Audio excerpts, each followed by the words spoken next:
All right.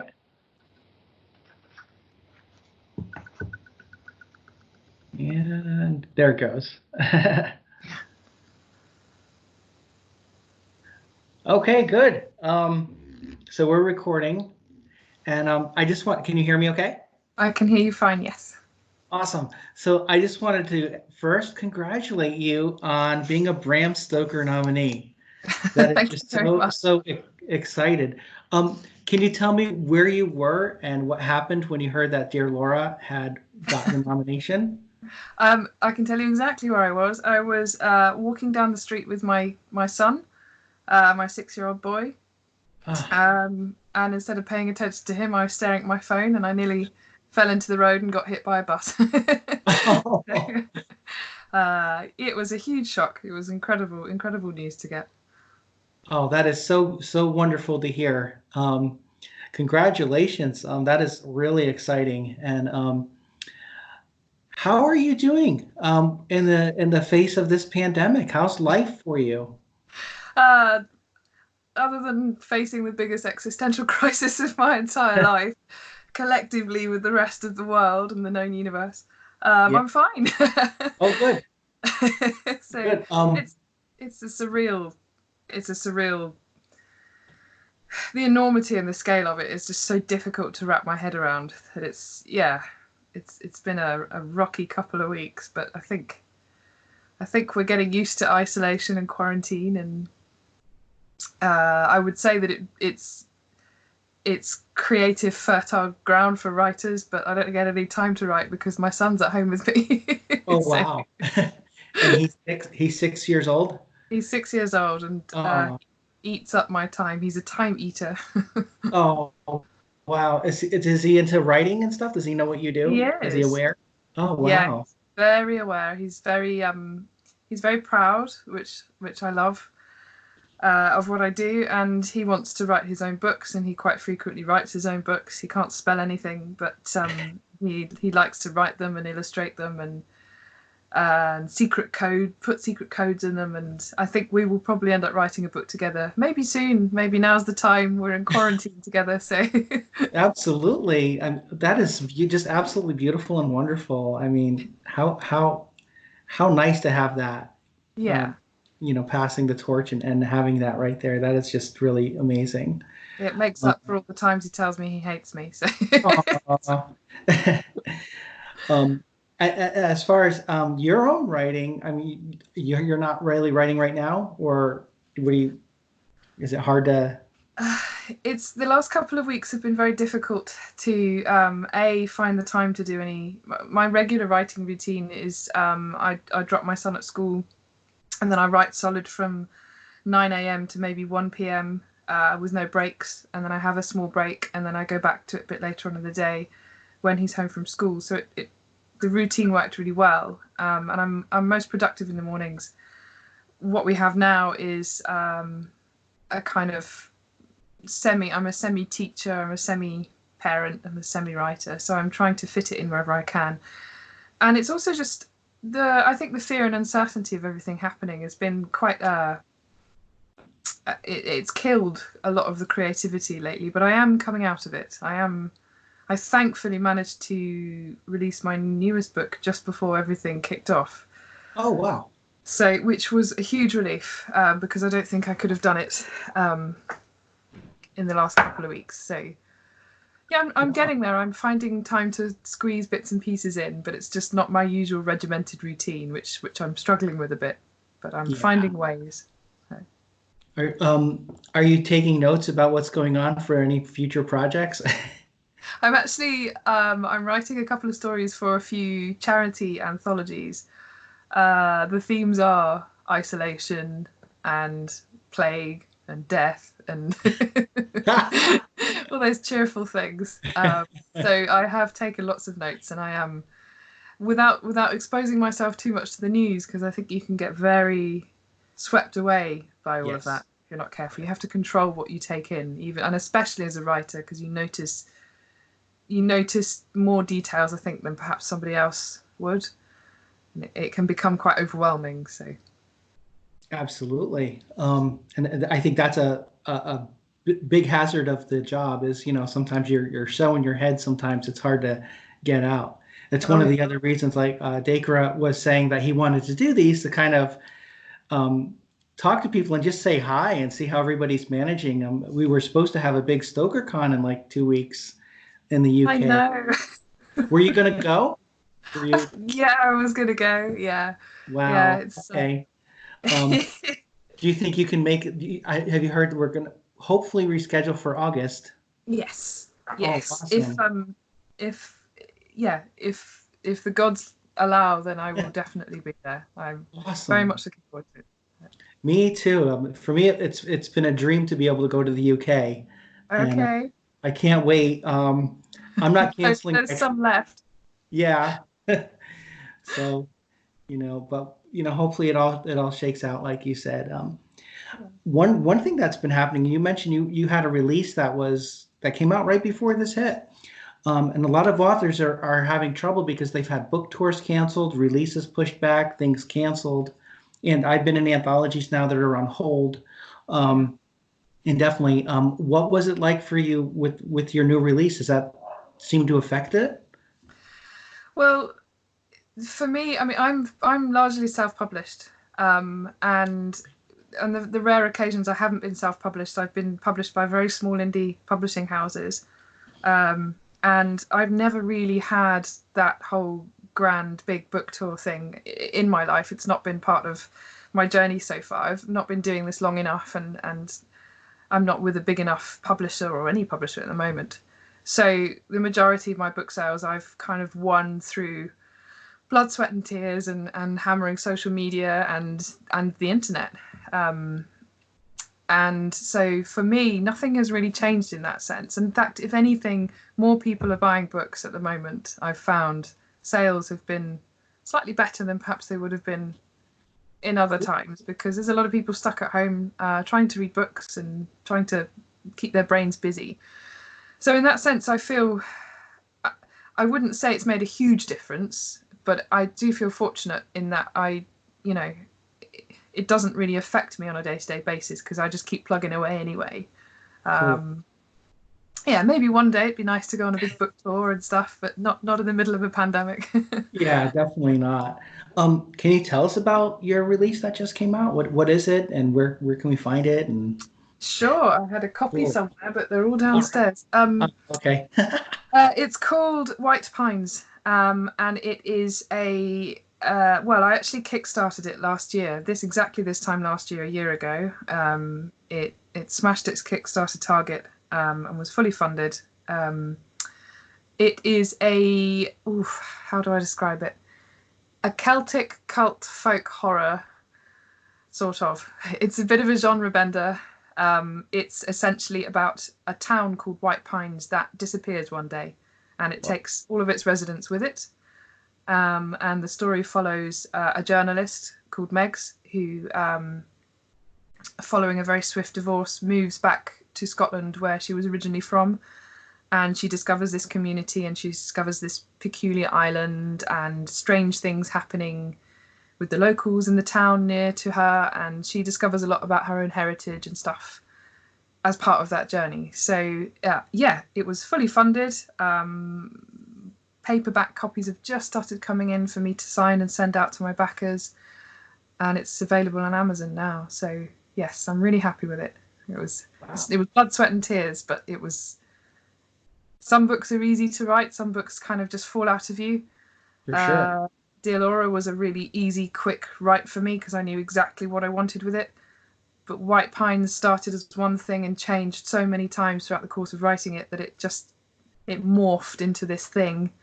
I threw all the plans and the plots out the window multiple times and just let it write itself. So it was a really difficult book to write, but I got there in the end. Wow, it sounds amazing. I'm definitely going to have to check that out. That sounds right up my alley. It sounds really great. Um, what do you have? Anything planned for the future that you can talk about? I generally have about 4 or 5 things planned to go to. I don't like to sit on my laurels too long because I need momentum to keep going. So I have another two 2 novellas, possibly 3 coming out this year.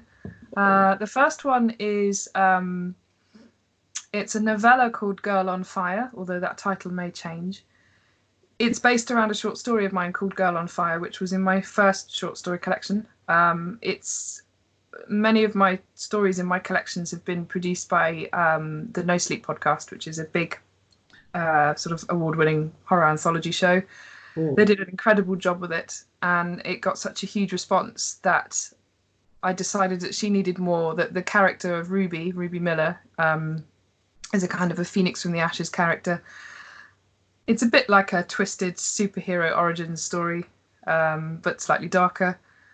And I just wanted to write more about her and her journey, and she's a anti-hero. She's more anti than she is hero, which I wanted to do as well. Mm-hmm. So that's coming out quite shortly, as soon as I've got the energy and the time. Following on from that is another short-ish novella. Again, the title will probably change, but it's called City in Ruins. Oh. I'm from the city of Bristol, and the history of Bristol was very interesting, particularly in the Second World War, where Hitler tried to wipe it off the face of the earth, and it was one of the most heavily bombed cities in the UK. And the story is set just after the Second World War, when the city is in ruins, and it's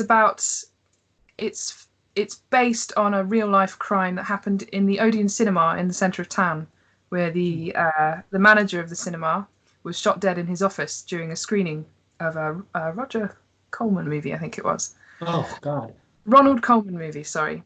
So nobody ever really solved the crime, and it's not about the crime, it's about a young girl who meets a mysterious man in the cinema at the same time that this crime is sort of being carried out. So I won't spoil it or talk any more about that. And then my final project, although that might take a bit longer, and I may try and agent this one, is a kind of autobiographical, virtual reality, psychological horror about a woman who finds her own dead body, and she has to try and solve the mystery of how she died. So, yeah. Yeah, wow. So I keep busy. Those all sound like unbelievable. I mean, that's just really quite some imagination. I mean, those sound really exciting. Do you work on projects concurrently? Do you write at the same time? Okay. Yeah, I can't really fix on one thing for too long. I think for the same reason that I don't plot very well, although I need to get better at plotting, my attention wanders off. And my main motto, I think, with everything I write is if I've stopped enjoying it, then I need to give it a rest. And sometimes stories need a rest, and they need to simmer down, and they need to sort of stew a little bit before you go back to them. So I like to work on. I write for a number of podcasts and various other projects and stuff that I'm working on, and a video game and some short stories and anthologies and stuff. So I like to scatter myself around depending on what kind of mood I'm in. Wow, that's pretty cool. That's a lot. It is a lot, yeah. Can we go back in time a little, and can you tell us a little bit about where Dear Laura came from and how that came to be? Sure. I do have Dear Laura with me. Oh, all right. There we are, my prop for the day. Dear Laura was a very personal project to me. I wanted to write a character who, like myself, experienced some really chronic mental health issues throughout the course of her life. I wanted to write that journey out in a way that didn't skirt around the issue. But I wanted to mix it with a narrative of a victim and a victim's story being told. So more and more these days, and on television, particularly on television and in books, I find the way that we as a society focus on the perpetrator of crimes, people who do horrendous things to other people, and we glamorize them and we document their lives and we make movies about them, mm-hmm. and we make them handsome and charming and likable. I find that a really worrying trend in a way, because people like that genuinely hurt and damage other people's lives, and those stories don't get told. the stories of survival, the stories of facing up to everything despite everything that's happened to you.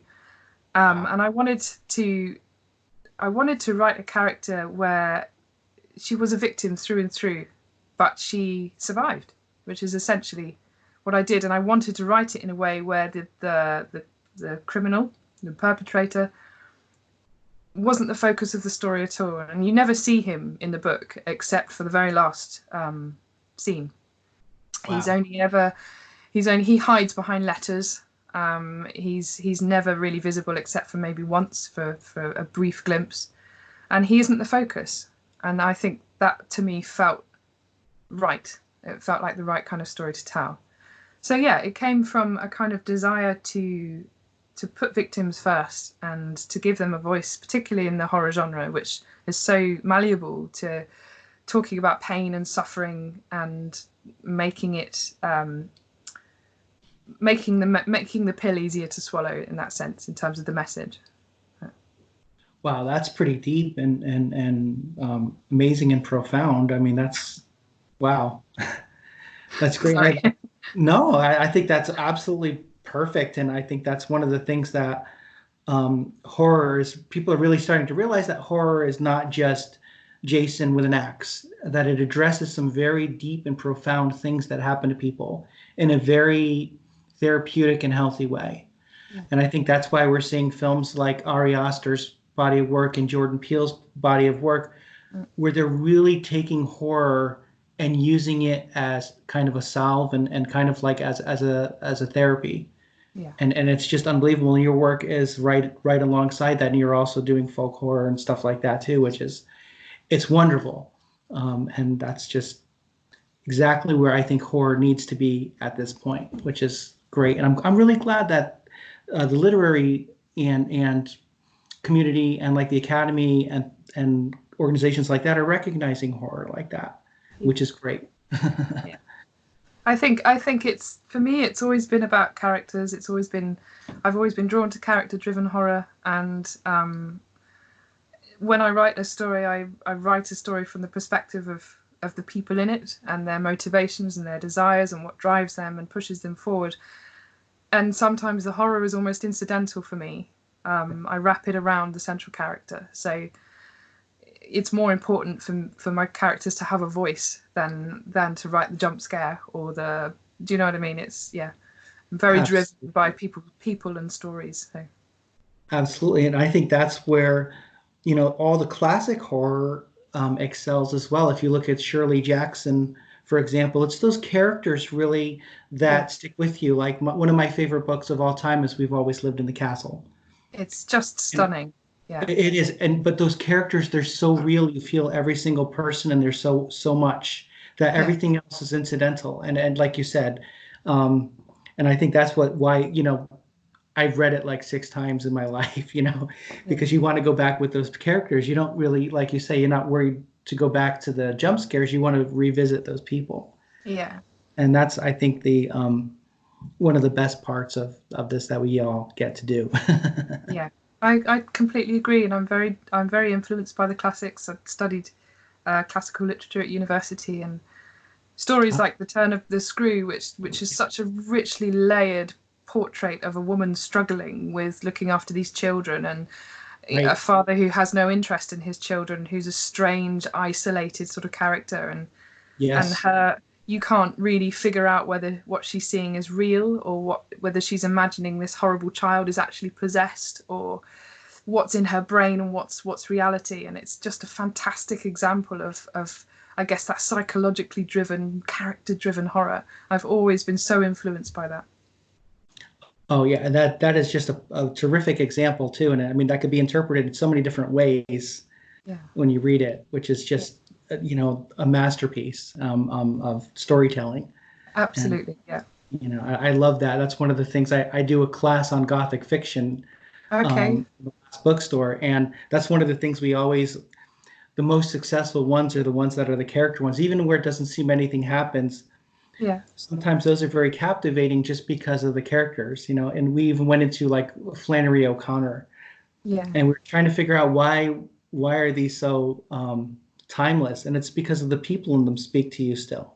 They do. They really do. And if you look at the short stories of somebody like Angela Carter, and Yes. particularly with The Bloody Chamber, which is like my Bible, the retelling of Bluebeard, the first story, the Bloody Yeah. Chamber, the kind of central character in that, the hero, the heroine, is the woman's mother, who rides in at the end of the story on a horse with a shotgun and murders the evil count. And you see her for maybe a few paragraphs at the beginning and a few paragraphs at the end. She's this richly, fierce maternal character, and it's brilliant, and it's just so Yeah. compelling and so well drawn. And I just think if I can ever in my life emulate anything like that, then I'll be very, very happy. And I think the element of magic realism that sort of creeps in as well is something that appeals a lot to me. That idea of allegory and things having significance, which is what I try to work into White Pines a lot, particularly with symbolism. I've probably gone overboard and done it very badly, but I gave it a good shot. So. Wow. Well, I'm definitely looking forward to it. I'm going to search it out later tonight. That's exciting. Oh, so speaking of, where can people find you online, and where can they, find your work? I am liberally splattered across the internet. You can find me on Facebook and Instagram and Twitter, on Goodreads. My books are my books are now all for sale on Amazon. All right. Because I'm self-published, I need to figure out other platforms to self-publish upon, but Amazon is the easiest for me at the moment to get my head around. For sure. Yes, if you literally type Gemma Amor into whichever search engine is your choice, then I should pop up in a number of different ways. I'm also I sometimes attend live events and things. I've just come at the beginning of the year. The No Sleep podcast toured Europe, and I went and spent some time with them and sold some books at their live shows and stuff. And Pod UK I normally go to, so I like to dot around several different live events as well. Cool. Well, that's amazing. Any last words before we wrap up today? I don't think so. No, Okay. it's a pleasure to talk to you. Likewise. And I hope you're keeping safe and sane. And I'm Yeah. looking forward to potentially seeing you in August. Likewise. And again, congratulations Thank you very on your much. nomination. And thank you for taking time today to talk to me. Thank you for having me. You bet. And we'll be in touch soon. Until Amazing. be safe. Bye. Bye.